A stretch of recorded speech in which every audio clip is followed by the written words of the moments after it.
Okay, now this HDL, LDL fats, it seems as if fats have been demonized when it comes to health. Okay. Do we not need any fat for our bodies? Okay, let me just correct a misconception. Fat is an essential component of our diet, should be an essential component of our diet. The problem, the key message I want people to go out with is having a balanced diet. Okay. If you go to most guidelines, even the WHO, most national guidelines, fat should still make about 25 to 30% of our diet. Okay. So it's not that we shouldn't take fat at all. 25 to 30%? Exactly. So that's a quarter? Yes. It's the proportion of fat that is important, and also the quality of the fat. So what is stressed is the fat shouldn't be, of course, you shouldn't be taking the majority of your calories cannot be fat, obviously. Okay. You have to have a right proportion, 25 to 30%, and also most of it should be the unsaturated variety, and a bit less, about 10% or less should be of the saturated variety. So it's keeping the right proportion and also going for more healthy fat. It doesn't mean, because there are some components of our body that need fat, some essential vitamins and all that, that's actually, that's a fat. You have fat, and that forms part of our membranes of the cells, and we need fat actually. So it's the proportion that is important, not that fats should be eliminated, no. Okay, there are different schools of thought on fat. Please enlighten us. Now, some people say away with the classification of LDL, HDL, they are all good, while others say away with everything, we don't want fats. What's the balance here? Well, I think the balance, the real message is people should aim for a balanced diet, first of all. Fats should be taken in the proper proportion. Now, I want to highlight the fact that there's a lot of misinformation going around. And especially now that we're in social media, with the advent of social media, now anybody can write anything. That's and right. It can go viral, and sometimes you don't even know the reference, you don't know who wrote it, so there's a lot of confusion, to say the truth.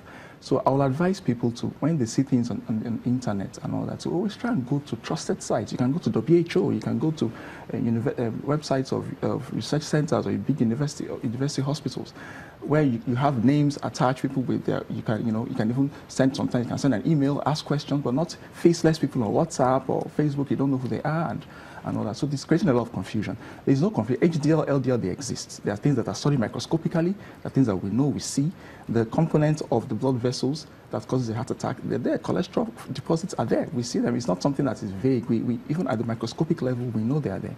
So there's been a lot of confusion. People are trying to discountenance things, conspiracy theories, saying the drug companies are the ones spoiling it. There's a lot of confusion, but really, strictly speaking, the vast majority of experts still preach these conventional wisdom as taking a right proportion of fat and stick to more healthy fats, reducing your saturated fat. Okay.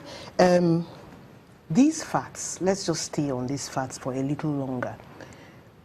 In a regular hospital visit, somebody just comes to the hospital. I know that almost every time you go to the hospital, your weight is checked.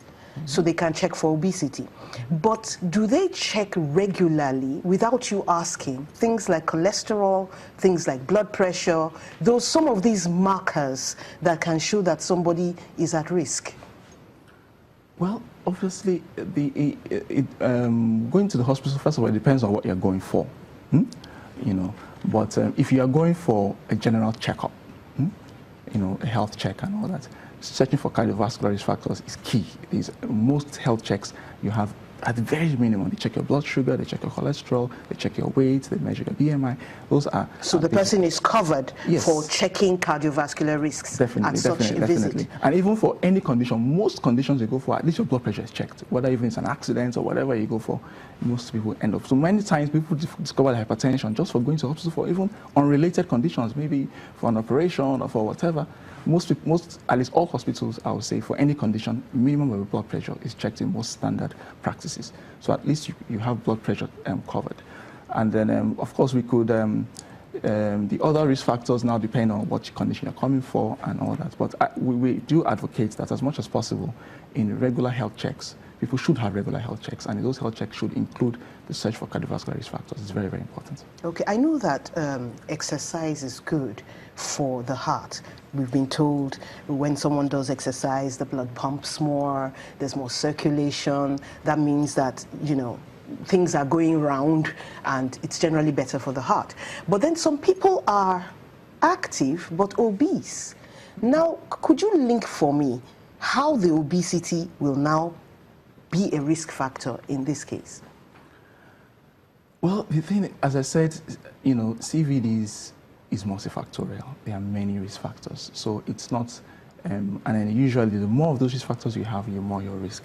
Now, the question of obesity, obviously, it's a balance between your genetic predisposition, how active you are, and how much calorie you're taking. So this person who is active perhaps is not watching his caloric intake and so ends up being obese. So, and then that obesity now predisposes him to other things, hypertension, diabetes, and then that he can now have a CVD risk still there. So the fact that you're active, you know, does not eliminate your risk of CVD. If you're active and you're smoking, you're still at risk of CVD. If you're active, but you probably somehow your weight is still not under control in spite of that, then you're still at risk. So it's a multifactorial thing. We need to control all the risk factors. But if someone is obese, does the person have to actively seek out or try to cut down their body size? As much as possible, the person should have that. Actually, you know, you have the concept of your ideal weight, and which can be, you could go to see your doctor and ask, and he can do the calculation for you to see what, based on your height, for instance, what would be the weight you should aim for to have a BMI that has reduced cardiovascular risk. And that can be like a target for the person. Perhaps I'm weighing, I don't know, 120, and my ideal weight should be 90 or 80, for instance. So that can be a target and a long-term goal in which the person, you know, strives to do that. And with a lot of patience, people get discouraged. Some people do very extreme things, and after some time, they regain back the weight. So that's one right. has to, you have, the weight loss, it's a long-term thing. You need to speak with your doctor, your dietitian. You need to work out a practical plan. So it's something you can do with your doctor? Yes, definitely. Okay, we need to go on a short break, but we'll come back for this really interesting discussion. Stay with us. We'll be back in a moment.